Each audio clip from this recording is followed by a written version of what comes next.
মদিনার সাহাবীদের মধ্যে সবচেয়ে গরীব সাহাবী ছিলেন সাইয়েদনা বেলাল রাদিয়াল্লাহু তাআলা আনহু। নিজের লজ্জাস্থান ঢাকার কাপড়টা ছাড়া তার কাছে দ্বিতীয় কোনো কাপড় ছিল না।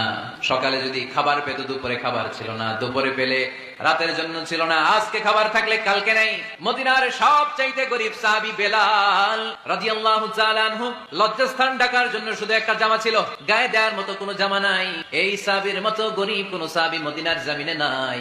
এই বেলাল রাদিয়াল্লাহু তাআলা আনহুকে বিশ্বনবী ডেকে বললেন, ইয়া বেলাল আনফিক ইয়া বেলাল লা তাখশা মিন যিল আরশি ইকলালা। ও বেলাল, আল্লাহর রাস্তায় দান করো, কারণ আমার আল্লাহর ধনভাণ্ডারের কমতি নাই। সুবহানাল্লাহ। সাইয়েদনা বেলাল রাদিয়াল্লাহু তাআলা আনহু সবচেয়ে গরীব, শুনতেছেন, বুঝতেছেন? সবচেয়ে গরীব। ডাউন পার্টটা ঢাকার মতো একটা গার্মেন্ট ছিল, একটা কাপড়, এটা পেঁচায় আসতো, নামাজ পড়তো, গায়ে রাখার মতো কোনো জামা নাই, আর খাবার দাবার টাকা পয়সা বলতে নাই।